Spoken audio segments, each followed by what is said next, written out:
My name is Evelyn Hart, and I'm 38 years old. I never imagined I'd be the only one at my mother's funeral who wasn't truly welcome.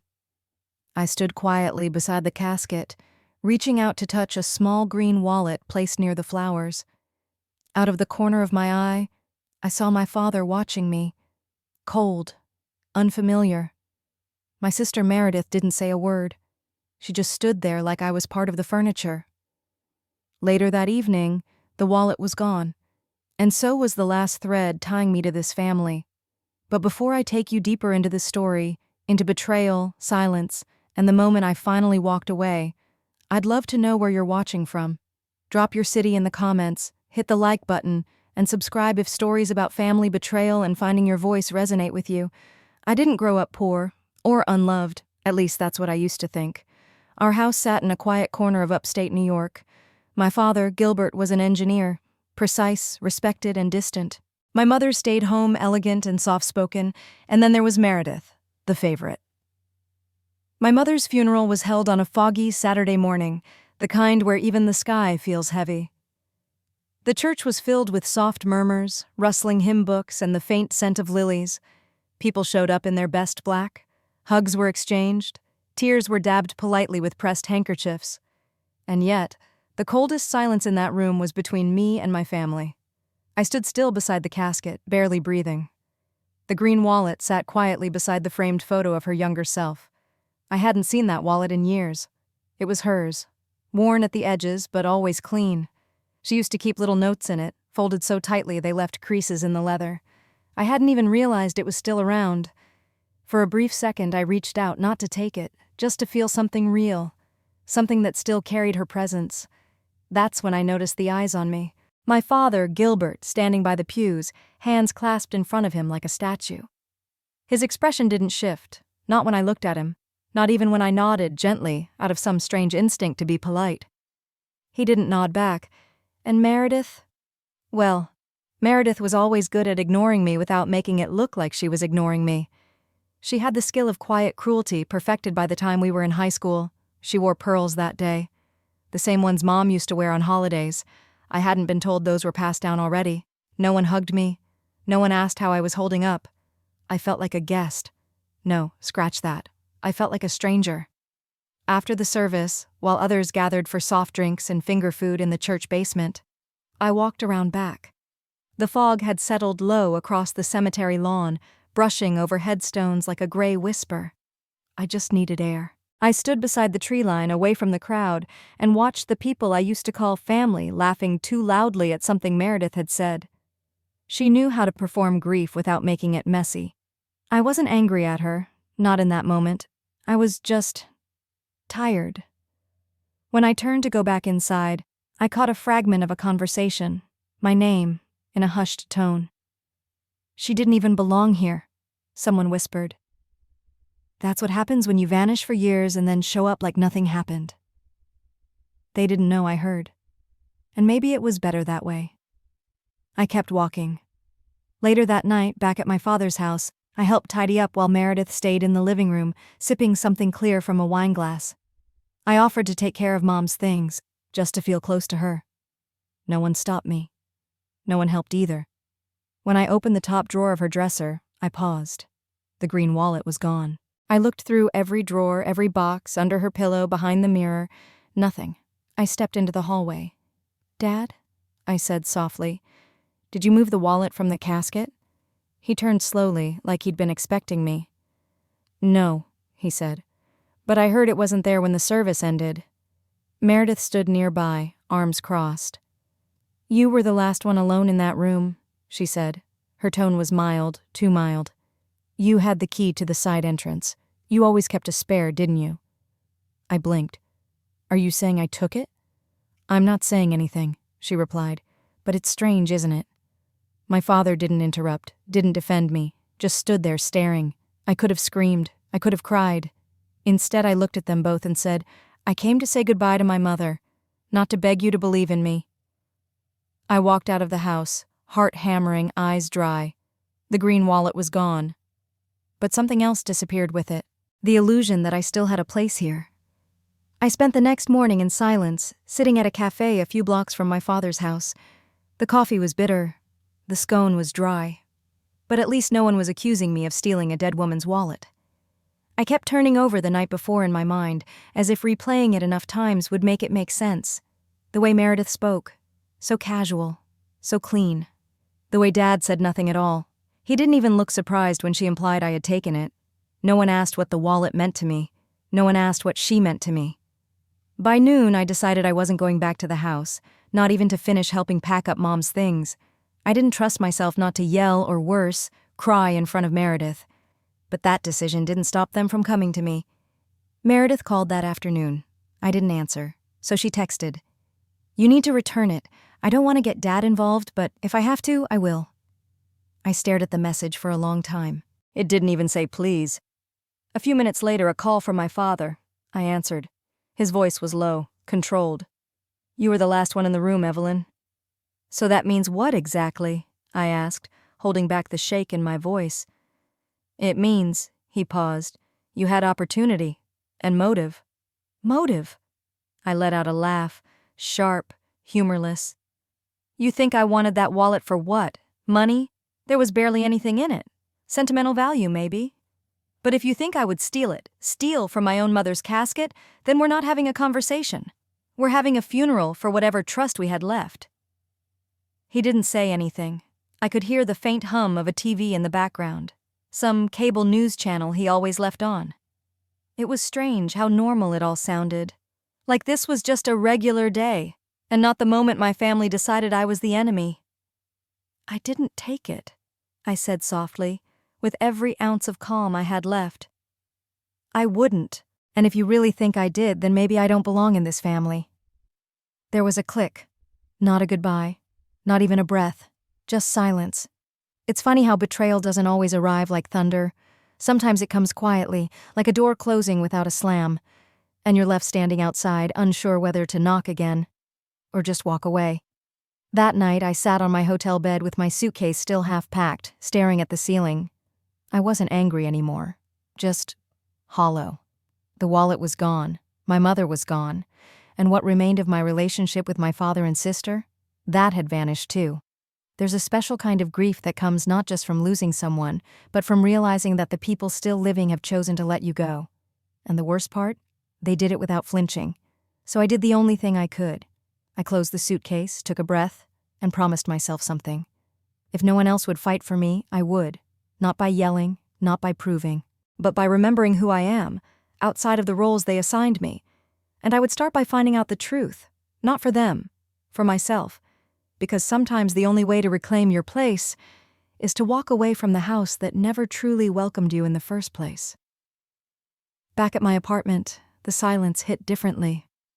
It wasn't peaceful. It was weighty. It pressed down on me like the stillness after a storm, where nothing's left standing exactly as it was. The city outside my window buzzed on, cars, voices, dogs barking, but in my little corner of the world, everything had cracked. I sank into the couch, still wearing the black dress from the funeral. The fabric felt tight across my chest, like it wasn't made for mourning. I reached for the photo of Mom on the shelf beside me. It was one of the few pictures I kept, her smiling in the garden, holding a mug of tea. She looked so alive, so present. I traced the edge of the frame with my finger and whispered into the silence, "I'm sorry." I didn't know who I was apologizing to. Her? Myself? Tears came fast. Not loud, not messy, just a quiet, relentless stream, like my body had waited too long to let it out. I let it. I cried for her, for me, for everything that should have been said before she left. Then I did something I hadn't done in months. I called Nia. She picked up on the third ring. "Evelyn?" Her voice was cautious but warm. "You okay?" I didn't answer at first, just breathed. "I didn't take it," I said, my voice hoarse. "They think I did, but I didn't." "I know," she replied without hesitation. "Of course you didn't." Nia was that kind of friend, the kind who knew when to talk and when to just be there. We'd met in grad school, bonded over shared migraines and bad cafeteria coffee. She was one of the few people who had seen the whole picture of my family, and never once made me feel like I was imagining it. "They think I took the green wallet," I finally said. "From the casket." There was a pause, then, "Wait, the green wallet? Your mom's?" "Yeah. I thought that thing disappeared years ago." So did I. Silence stretched between us, but it wasn't uncomfortable, just heavy. "You know," Naya said slowly, "didn't you once set up a camera in your mom's house? After she fell in the bathroom?" I froze. The memory came rushing back. Last year, Mom had slipped and bruised her hip. She'd brushed it off, but I didn't trust her to be alone, so I'd installed a discreet camera in her bedroom and hallway. Just one. For safety. I'd completely forgotten about it. "Nia," I said, sitting up, "do you think it was still running?" "It might be, unless someone unplugged it." My heart started to race. I wiped my face and stood up, already heading for the closet where I kept the backup drive. I didn't know what I was hoping to find. Proof? Closure? Maybe just something that told me I wasn't crazy. "Evelyn," Naya said gently, "if there's anything on that footage, you deserve to see it. The truth always finds its way out." I nodded, even though she couldn't see me. "Call me if you find anything," she added. I promised I would. After I hung up, I opened the storage box and pulled out the hard drive. It was dusty, tucked beneath a stack of winter scarves. I held it in my hands like it was something sacred, not because it was, but because it might be. That night, I sat at my desk, fingers hovering above the keyboard, preparing to open a door I wasn't sure I wanted to walk through. But some truths don't wait to be invited. They wait to be seen. I stared at the hard drive like it was a bomb I wasn't trained to defuse. It had been nearly a year since I'd touched it. When Mom started walking more confidently again, she asked me to turn the camera off. She didn't like being watched, even if it was for her own safety. I respected that. I meant to delete the footage months ago, but life got in the way. Work deadlines, a brief attempt at dating, grief I didn't know was already building under the surface. Now I was thankful for the delay. I plugged the drive into my laptop. The screen blinked. A familiar folder structure appeared. Simple. Dated. Everything backed up automatically, hour by hour, each file labeled with a timestamp. I scrolled through until I found the folder marked for the night before Mom passed. 11 p.m. My chest tightened. I clicked play. At first, nothing. Just her empty bedroom, the familiar creak of the radiator, a faint clock ticking on the wall. I remembered that sound. It used to soothe me as a child, but now it only made my skin crawl. The footage ran for several minutes before anything happened. Then I saw her. Meredith. She opened the bedroom door quietly, almost cautiously. She looked over her shoulder. Her face was pale in the low light, but her posture was sharp, focused, like she had done this before. She moved to the dresser.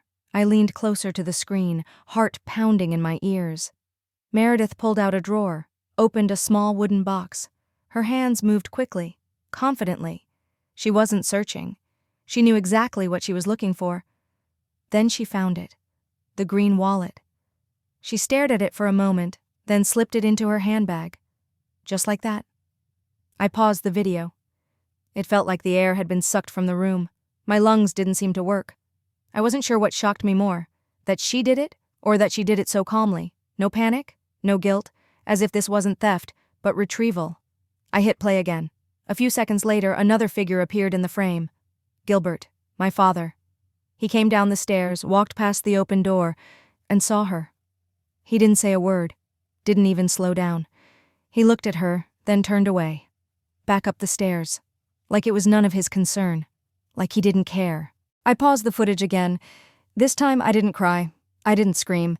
I just sat there watching the frozen image on the screen, my sister mid-step, my father mid-betrayal, and felt something shift inside me.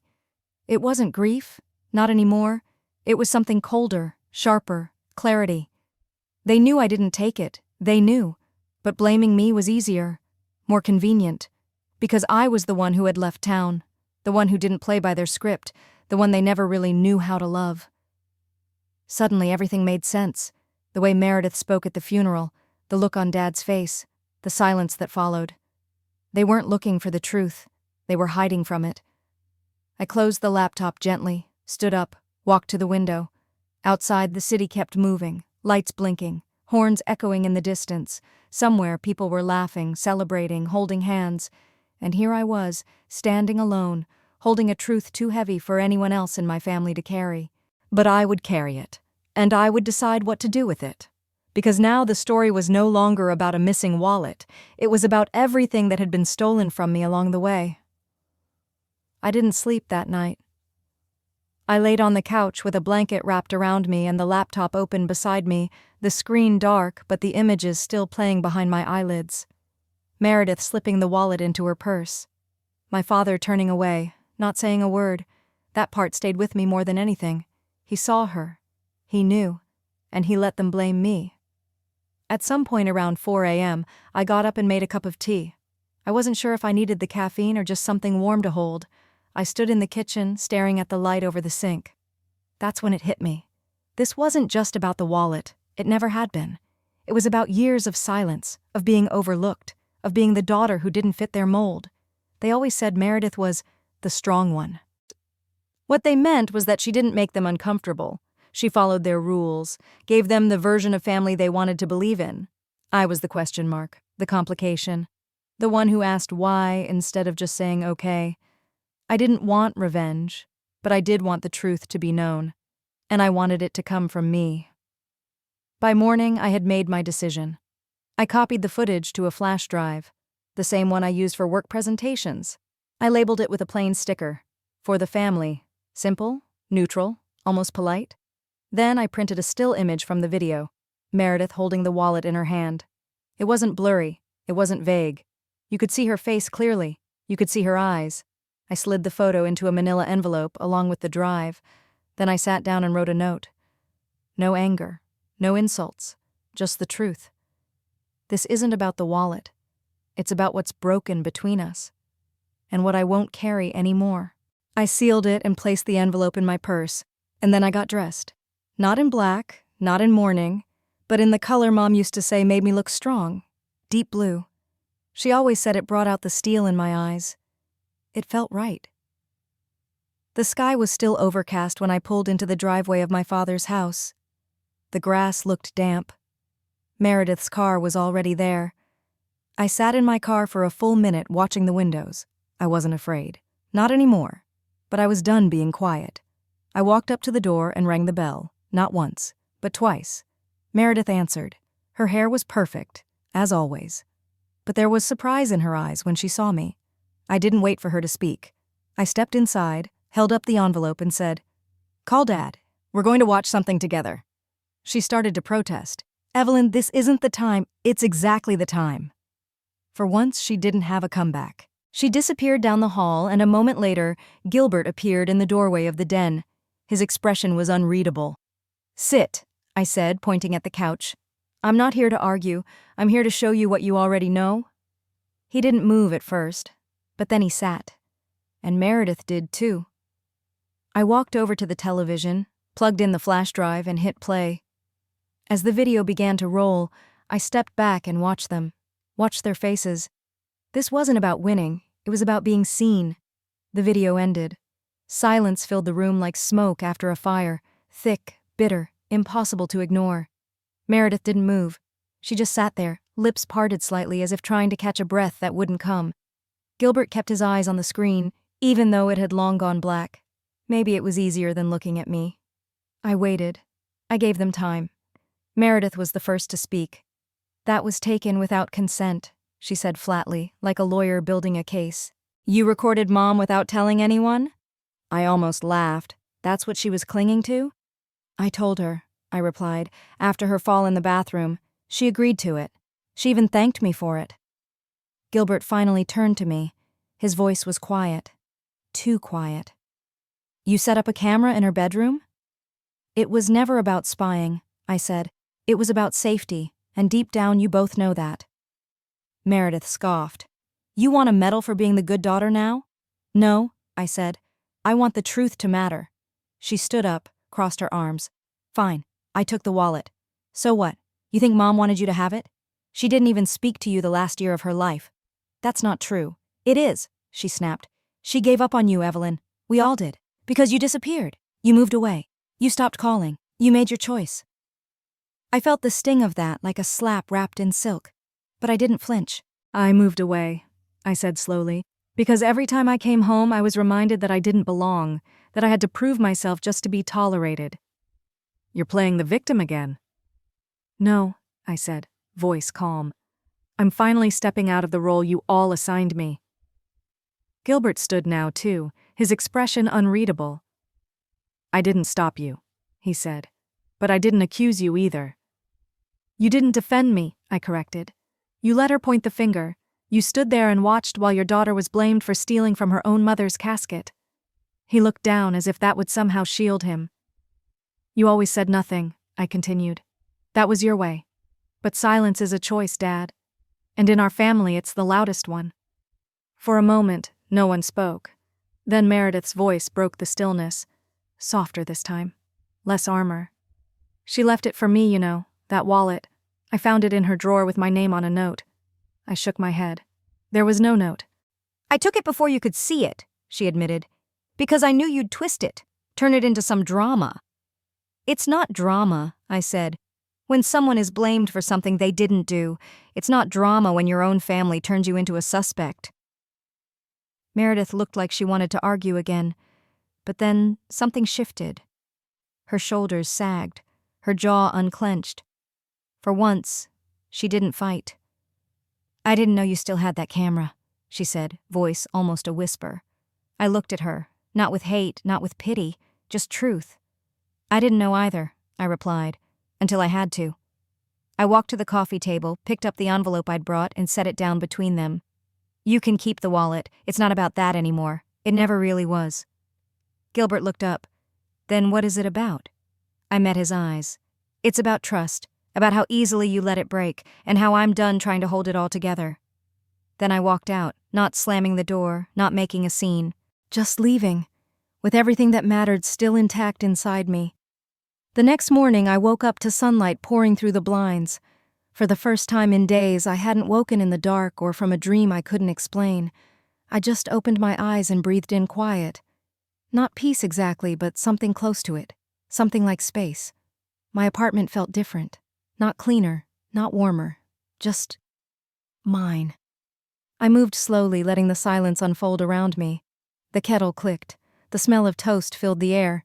It was an ordinary morning, but I wasn't the same woman who'd stood in my father's living room less than 24 hours ago. Something in me had shifted. I didn't need their apology. I didn't even need their understanding. What I needed was distance and clarity, and to remind myself that I had a life outside of their stories. I took my coffee to the window. Down on the sidewalk, people walked by with groceries and gym bags. A man in a Red Sox cap held his kid's hand while crossing the street. It was all so wonderfully mundane. Life, continuing, oblivious to the pain that had cracked open inside me just days earlier. And in a strange way, that comforted me. I had done what I came to do. Not to burn bridges, but to stop pretending those bridges ever led anywhere safe. I went to my desk and opened my laptop. Not to check the footage again, but to do something I hadn't done in weeks. Write. Not emails, not to-do lists, but my own words. I opened a blank document and wrote a single sentence. Some stories don't have villains, just people who refuse to look in the mirror. Then I sat back and exhaled. There's something about telling the truth, even if no one claps for it, that makes your spine straighten. I didn't know what would come next with Meredith and my father. Maybe nothing. Maybe years of silence. Maybe a letter someday, asking if we could start over. But I wasn't waiting for that. Not anymore. Later that afternoon, I boxed up the black funeral dress and slid it to the back of my closet.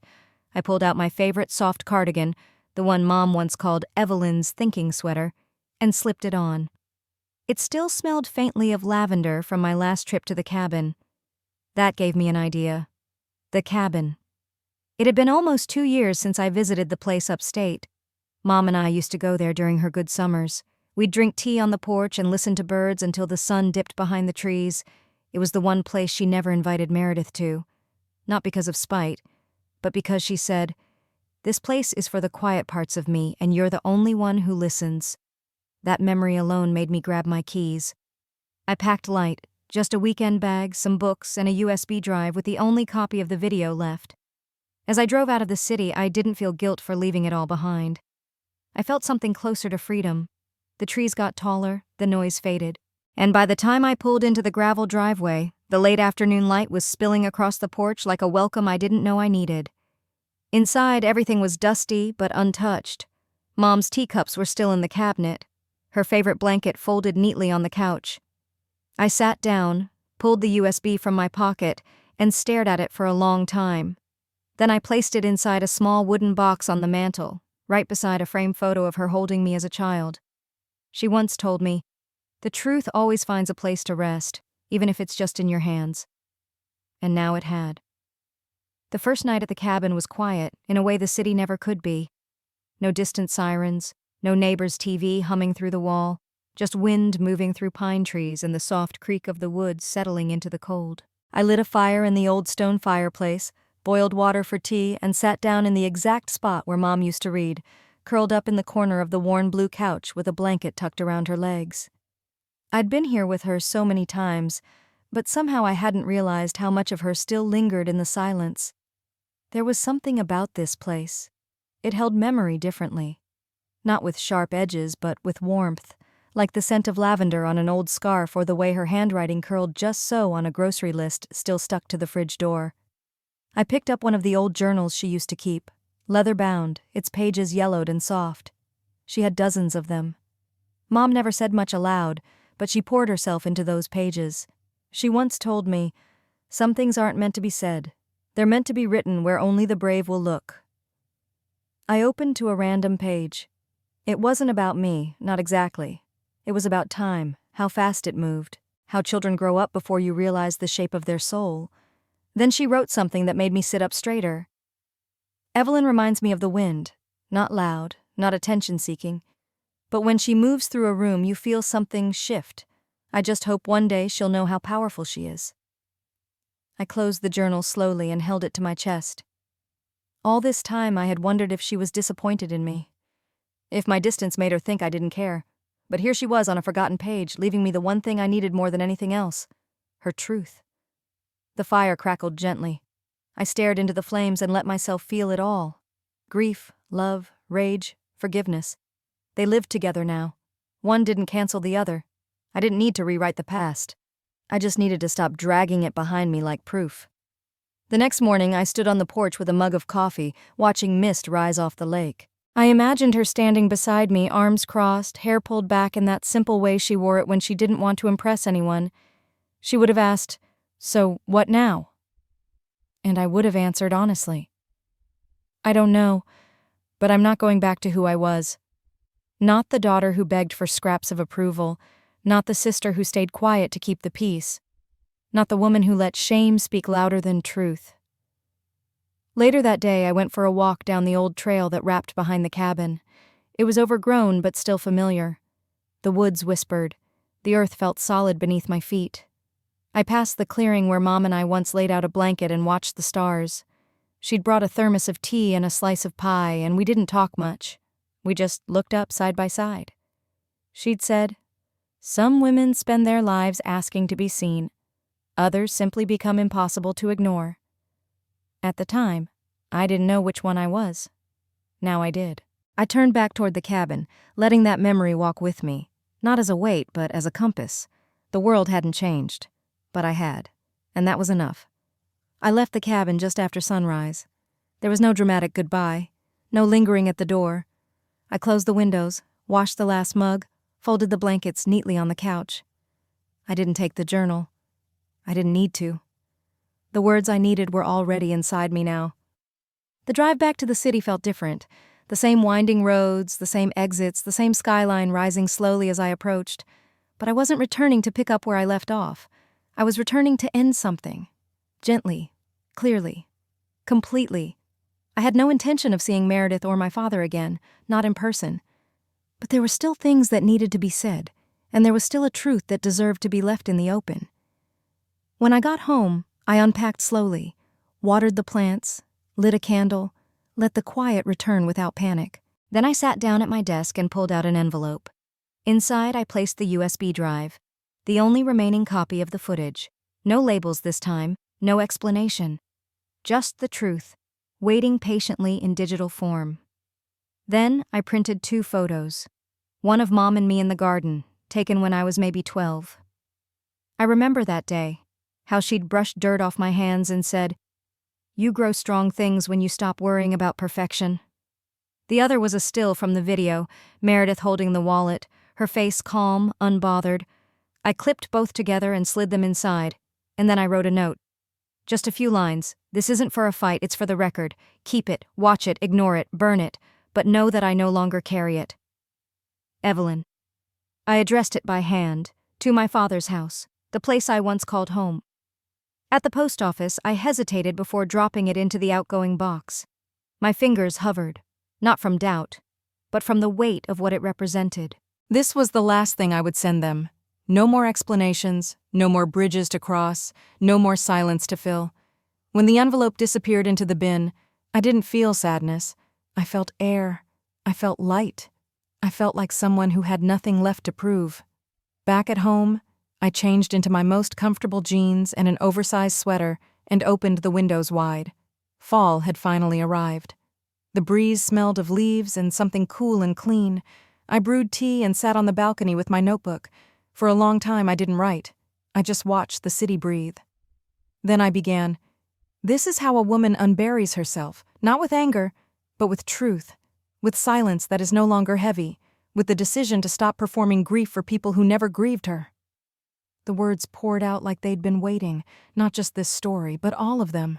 Stories I had muted for years to avoid making others uncomfortable. To be the easy daughter, the forgiving sister, the one who lets it go. Not anymore. I was no longer trying to be understood. I was learning to be whole. I closed the notebook and leaned back in my chair. The sun was starting to set, casting soft gold across the balcony railing. Somewhere below, a child was laughing. A dog barked in return. Life, continuing. I wasn't healed, not completely. But I was clear. And that, for now, was enough. A few days later, I returned to my father's house for the last time. I didn't go inside. I parked across the street, engine still running, and just sat there, watching the front door, the windows, the porch where Meredith and I used to sit on summer nights, legs swinging off the edge while we dared each other to jump. Where Mom would bring out lemonade and say we looked like mirror images, though we both knew that wasn't true. That house had once felt like the center of everything. Now it was just drywall and memory. I reached into my bag and pulled out a plain white envelope. Inside was a letter. Not for my father, not for Meredith, for myself. I had written it at 3 a.m. the night before when I couldn't sleep. The words had come easily, almost too easily. I hadn't realized how long they'd been waiting. I release you, not from blame, not from responsibility, but from my need to fix what you broke. I will no longer wait for recognition or apology. This is not forgiveness, it's closure. For me. I didn't sign it, I simply folded it and slid it under the front door. A quiet ritual for a quieter goodbye. As I walked back to the car, I felt no urge to turn around. No dramatic pause, no final look, because there was nothing left there for me to revisit. Some people say home is where your story begins. I've come to believe that sometimes it's also where you learn to end a chapter. Back at my apartment, I made one last decision. I gathered everything that connected me to that house, photos, holiday cards, even old keys, and placed them in a box. I didn't destroy them, I just removed them from my daily view. They weren't anchors anymore, just artifacts. I labeled the box history and tucked it into the back of my closet, behind the winter coats, out of reach, but not forgotten. Then I turned to the last item, the green wallet. It had arrived 2 days prior, in a padded envelope with no return address, no note, just the wallet, wrapped carefully in tissue paper like some kind of peace offering. I held it in my hands, feeling the familiar texture of worn leather, the crease from where Mom used to fold her notes. But it no longer felt like a gift. It felt like a relic. I didn't cry. I didn't smile. I placed it in a small wooden box lined with fabric, something soft and safe, and closed the lid. Not as a symbol of loss, but as a reminder of what I now protect. My boundaries, my truth, my peace. That night I lit a candle and opened a fresh notebook. At the top of the page I wrote, "I am no longer afraid of empty spaces." And I meant it. I was learning that there's a kind of power in walking away quietly, not in rage, not in bitterness, but in full awareness of your worth. No one needed to understand why I left. No one needed to agree with my version of the truth. It was mine, and I was done asking for permission to own it. Outside, the wind picked up, rustling through the trees and carrying the faint scent of rain. I opened the window just slightly and let it in. It smelled like a clean slate, like something new, like freedom. It's strange how healing doesn't always announce itself. Sometimes it comes disguised as a routine morning. You wake up, make coffee, open the windows, and something feels lighter. You don't notice it right away. But later, while washing dishes or folding laundry, you realize the tightness in your chest is gone. That's how it started for me, not with a breakthrough, but with a breath. I started walking more, just around the block at first, then through the nearby park, letting my feet move without a destination. I'd leave my phone at home and listen to the sound of the world instead, the crunch of leaves underfoot, the chatter of strangers, the occasional laugh of a child chasing a pigeon. It reminded me that life was still happening, still unfolding, even after everything. One afternoon, I passed a bookstore I hadn't noticed before. A small place tucked between a coffee shop and a florist. Something about it pulled me in. Inside, the shelves were uneven, the floors creaked, and a cat slept near the poetry section like it owned the place. I spent an hour wandering, picking up titles I hadn't seen in years, books I used to love but forgot to revisit. I bought 3 and promised myself I'd come back. I was rebuilding, piece by piece. Not by erasing what happened, but by adding things that made space for who I was now. Nia came by one evening with a bottle of wine and 2 paper bags of takeout. She kicked off her shoes, curled up on the couch, and looked at me like she could tell something had changed. "You look taller," she said, smiling. "I think I finally stopped carrying things that weren't mine," I replied. She nodded like she understood, because she did.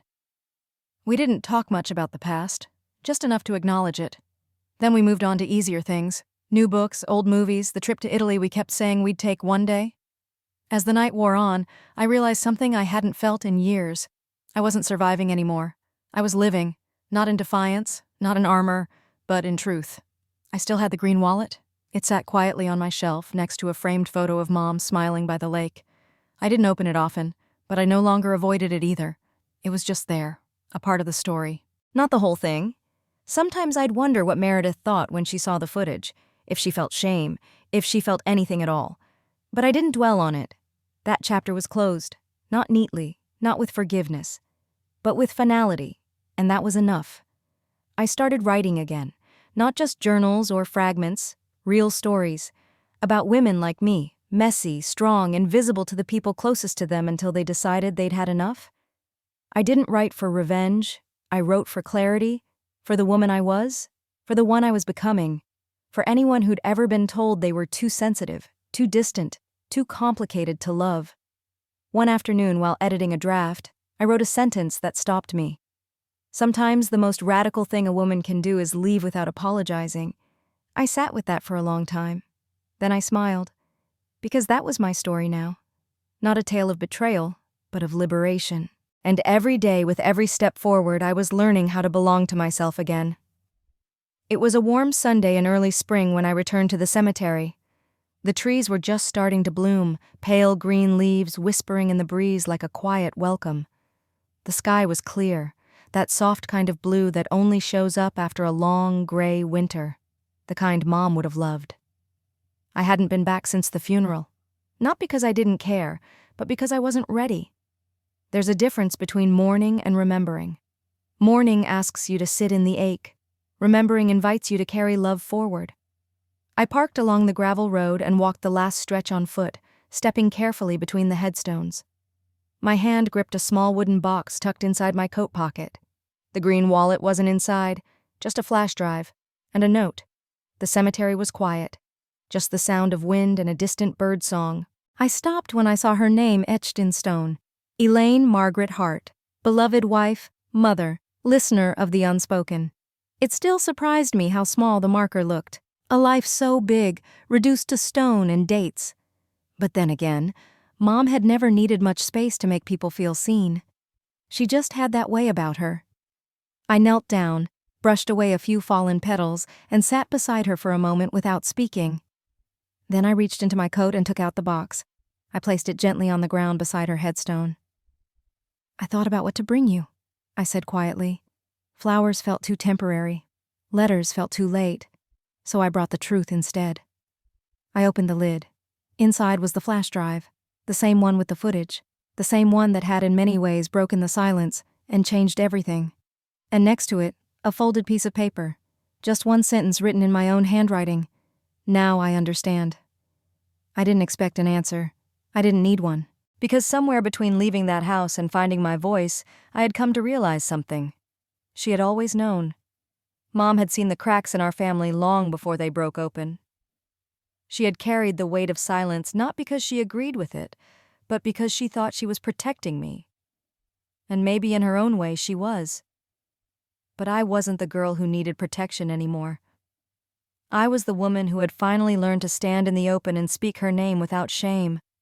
I looked at the marker one more time and smiled. "Thank you," I whispered, "for always seeing me, even when no one else did." The breeze picked up gently, rustling the branches above me. A few petals lifted off the ground and spun through the air before settling again. It felt like acknowledgement. I stood, took one last breath of the soft spring air, and turned back toward the car. I didn't feel heavy. I didn't feel broken. I felt finished. Not with her. Never with her. But with everything that tried to make me doubt what she and I had shared. Love, after all, doesn't always live in words. Sometimes it lives in the space between them. That night, back in my apartment, I sat by the window with a cup of tea and the old flash drive in my hand. I hadn't planned to watch it again. Part of me felt like I already knew everything it had to offer. But another part, the quieter, more curious one, wanted to revisit something I'd almost forgotten was there. One more video.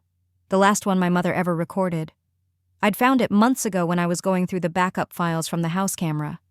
It hadn't been labeled clearly, just a folder titled, "If Needed."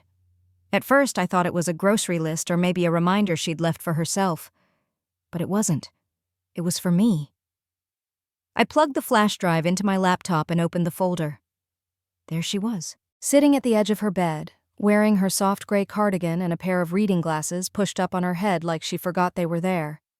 The room was dim, the lamp casting a golden hue over her face. She looked tired, but not weak. Her hands were folded in her lap. And then she spoke. "Evelyn, if you're watching this, it means I'm gone." She took a breath, her lips trembling just a little. "I didn't want to leave without saying the things I didn't know how to say out loud. You always deserved more honesty than I was brave enough to give." I leaned closer to the screen, holding my breath. "I know we drifted, and I know most people will blame you for that, but they're wrong. The truth is, I didn't always know how to love you the way you needed. Not because I didn't want to, but because you were different, and I was afraid of what that meant. For both of us." I could hear the sound of her voice breaking slightly. She paused to collect herself. "You saw things no one else saw. You asked questions no one wanted to answer. And when you pulled away, it wasn't rebellion. It was protection. I see that now." She smiled just a little. "I want you to know I noticed all the small things. The way you brought me tea without asking. The way you called even when I didn't answer. The way you showed up when it mattered, even when no one said thank you." I felt the tears come, slow and quiet. "I don't have anything to leave you that will make up for the years you were made to feel less, but I can give you this, my voice, my truth, and my love." She looked directly at the camera now. "You are not invisible. You never were, and you don't need to earn your place in this family. You already have it." A long pause. Then she added one final sentence, barely more than a whisper. "And if they don't see it, that's their blindness, not your burden." The screen faded to black. I sat there for a long time, the glow of the laptop reflecting in my tea. There was nothing more to say. No need to write back. No need to explain myself to anyone. She had seen me, and that was enough. After the video ended, I didn't close the laptop right away. I just let the screen sit there, dark and still, casting a faint glow across the room.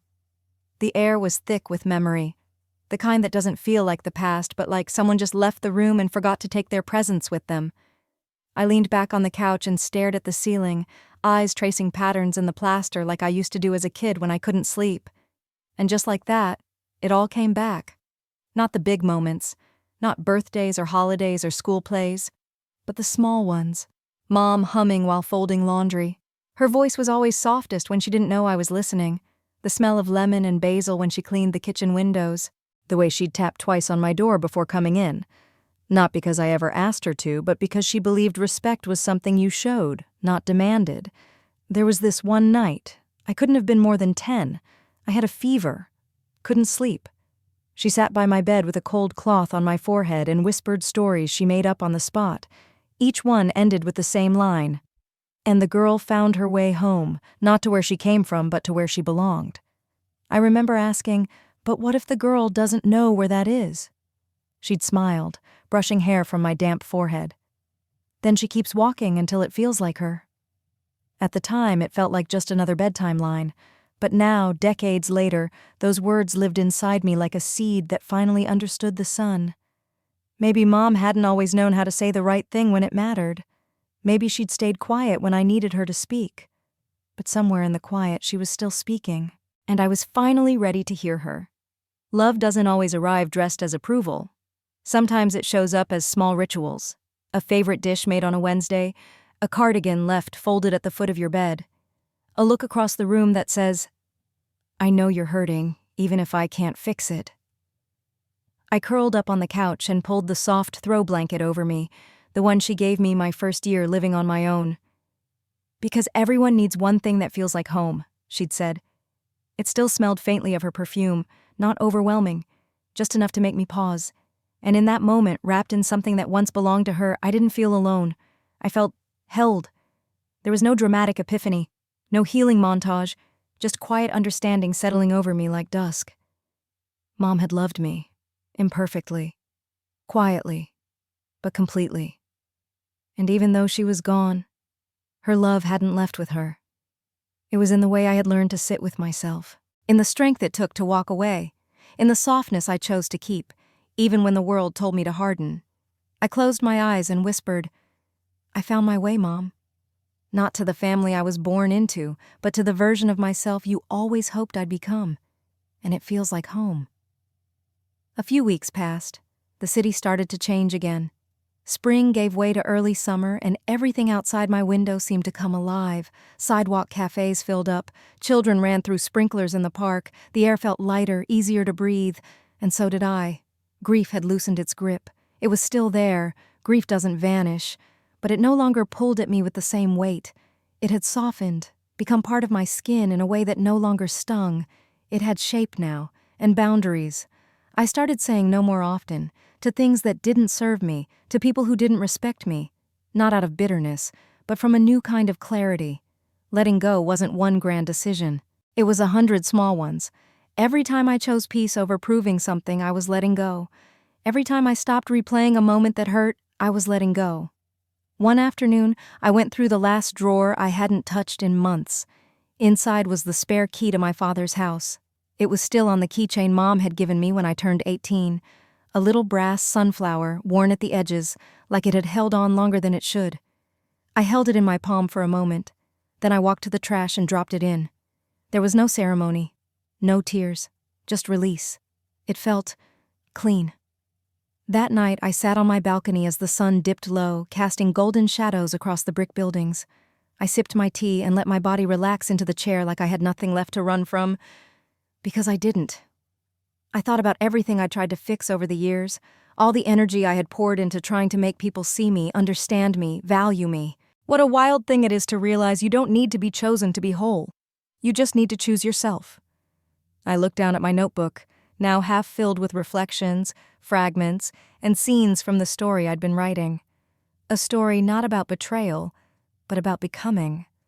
Not about what I lost, but what I reclaimed. I flipped to a fresh page and wrote, Some endings aren't about closing doors. They're about no longer waiting for someone to open them. I smiled, not because I was done healing, but because I was finally okay with the fact that healing isn't something you finish. It's something you learn to carry. Lightly, gently, like a scar that reminds you not of pain, but of the strength it took to walk through it. Inside, my phone buzzed. A message from Nia. Dinner next week? My treat. You bring the stories. I typed back, You bring the wine, I'll bring the truth. Then I turned off my phone and sat a little longer in the quiet. The world felt wide again. Not in a way that overwhelmed me, in a way that invited me forward. And this time, I wasn't afraid to go. The first time I truly noticed the silence, it didn't feel empty. It felt full. There were no urgent texts, no unfinished conversations echoing in my chest, no tension behind my eyes waiting for the next guilt trip or the next phone call pretending nothing ever happened. Just quiet. And in that quiet, I started to hear myself again. I changed little things first. I rearranged the furniture in my apartment, put the desk by the window so I could watch the sunrise as I wrote, bought flowers, not for guests, not for decoration, just for me. Yellow tulips, Mom's favorite. I cooked more. Recipes I hadn't tried in years. Sometimes I'd burn the onions, sometimes the sauce never thickened. But it didn't matter. I wasn't cooking to impress anyone. I was feeding myself, nourishing a version of me that had gone hungry for too long. And I started making plans. Not escape plans, not damage control. Real plans. I signed up for a writing workshop on Saturdays, a room full of strangers with notebooks and pens and quiet courage. No one asked what I did for a living. No one asked where I came from. They just listened. And when I read my work aloud for the first time, hands shaking, I saw nods. I saw recognition.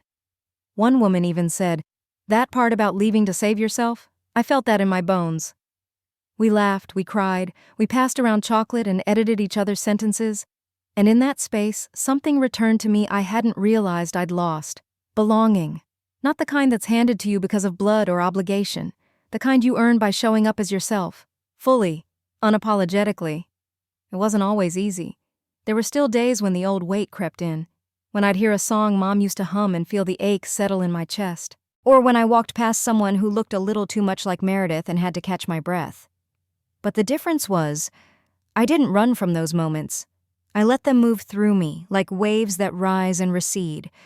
Grief, I learned, is just love with nowhere to go. So I gave it somewhere. Into the pages I wrote, into the friendships I nurtured, into the life I was slowly, intentionally choosing. And every morning I woke up and made my bed and brewed my coffee. I wasn't starting over. I was continuing. A quiet revolution, one breath at a time. The envelope arrived on a Thursday. No return address, no handwriting I recognized. Just my name, Evelyn Hart, printed in simple black ink. I stood at my kitchen counter staring at it like it might bite. For a moment I considered tossing it straight into the recycling bin. But curiosity, that quiet whisper that had gotten me into so much trouble and so much truth, nudged me. I opened it. Inside was a single sheet of paper. No signature, no greeting, just a sentence typed at the center. You were right. That was it. No explanation, no context, no clue. But I knew exactly who had sent it, and what it meant. I folded the paper slowly and set it on the table beside me. The words didn't land like a punch or a plea. They didn't knock me off balance or fill me with hope. They just settled, like something finally clicking into place. Meredith had always been the type to say nothing when it mattered most, then say too much when it was too late. This wasn't an apology. It wasn't an olive branch. It wasn't even an invitation. It was a surrender.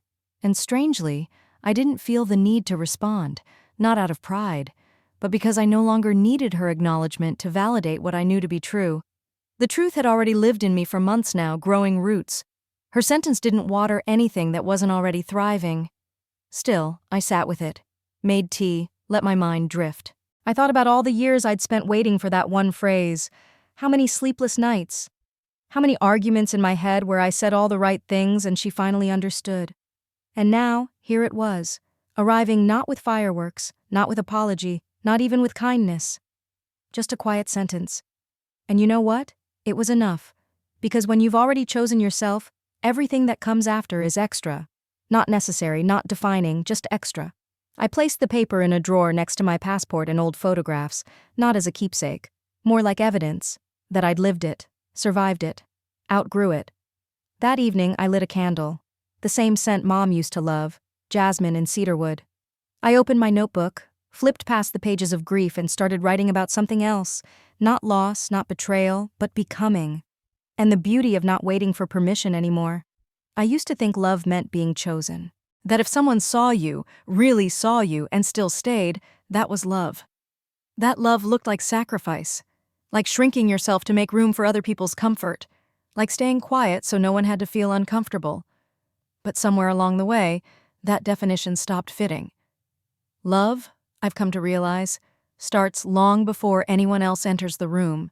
It starts with how you speak to yourself when no one is listening, how you feed your body, how you protect your peace, how you stop chasing people who only see your worth when it's convenient for them.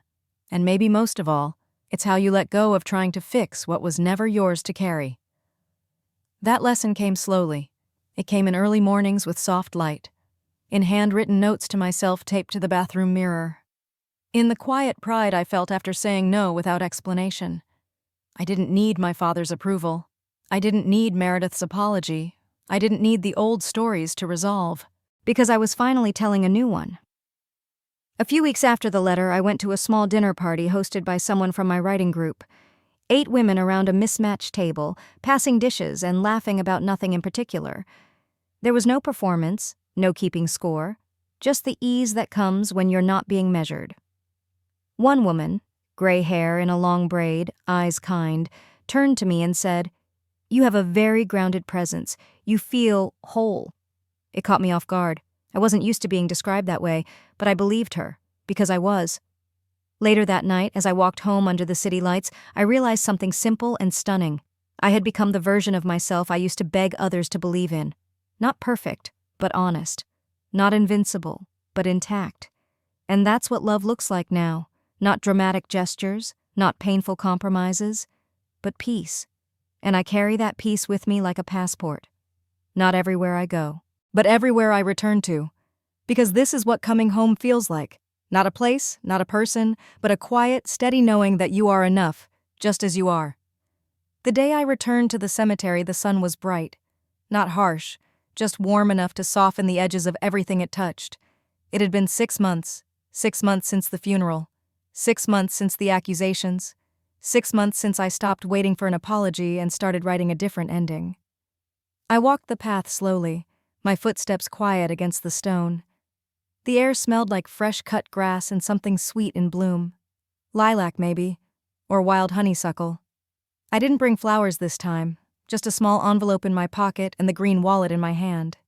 It had come back to me 2 weeks earlier, wrapped in tissue paper, placed gently inside a plain brown package with no return address. No note, no explanation. But I didn't need one. Sometimes silence says everything. I hadn't opened the wallet, not once. I didn't want what was inside, not the contents, not the questions. What mattered was that it had been returned, and that I had the choice now, to carry it, or to let it rest. When I reached her headstone, I knelt down slowly, brushed away a few petals blown in by the wind. "Hi, Mom," I whispered. I brought it back. I placed the wallet gently on the grass beside the stone. It looked smaller than I remembered. Worn, familiar, like something from a different life. Then I pulled the envelope from my pocket and tucked it beneath the wallet. Inside was a copy of the still frame from the footage, not to expose, but to close the loop, to put it all to rest. Not buried, not forgotten, just finished. I sat with her for a while, let the breeze move through my hair, let the sun touch my face. There was no need for words. I had said everything, and she had heard me in all the ways that mattered. When I finally stood to leave, I didn't look back. I didn't need to. The letting go had already happened, and what remained was mine to carry, not as weight, but as wisdom. As I walked back toward the gate, the light shifted. It wasn't dramatic. No sudden gust of wind, no cinematic cue. Just sunlight, breaking gently through the clouds and landing on my shoulders like a quiet blessing. I paused for a moment at the edge of the path and turned my face toward it. Let it warm my skin. Let it remind me of who I'd become. There were no big revelations in that moment, no flashbacks, no regrets, just stillness. And that stillness felt earned. At the edge of the parking lot, my car waited quietly. Familiar. Safe. My reflection caught in the window as I opened the door. And there I was. Same face, different woman. A woman who had stopped chasing closure, who had learned that peace isn't found in what others give you, but in what you finally give yourself. As I settled into the driver's seat, I noticed something on the passenger side. A small padded envelope. No postage, no name, just sitting there. I stared at it for a moment, unsure whether to reach for it. Then I did. Inside was the green wallet. Again. Only this time, something was different. No tissue wrapping, no mystery. Just the wallet and a folded note tucked inside. I opened it slowly. The handwriting was unmistakable. You were never meant to carry it all. Now you don't have to. No flourish, no signature, just that. I didn't cry. I didn't smile either. I simply closed the wallet, placed it on the seat beside me, and started the engine. As the road stretched out in front of me, a voice rose in my mind. Not from memory, not from anyone else, from me, steady, quiet, clear. Forgiveness doesn't mean you forget, it means you free yourself, and sometimes the person you're forgiving is you. I drove on, sunlight flooding through the windshield. And for the first time in a long time, I didn't feel like I was leaving anything behind. I was just moving forward, exactly where I was meant to be. I used to believe silence kept the peace. That if I stayed quiet, stayed small, stayed agreeable, things would hurt less. But the truth? Silence doesn't protect you. It erases you. And the longer you live in someone else's version of your story, the harder it is to remember your own voice. It took losing everything I thought was love to finally understand what love really is. It's not being accepted when you've earned it. It's being seen when you're at your most complicated. It's not about being invited to stay. It's knowing when to leave with your dignity intact.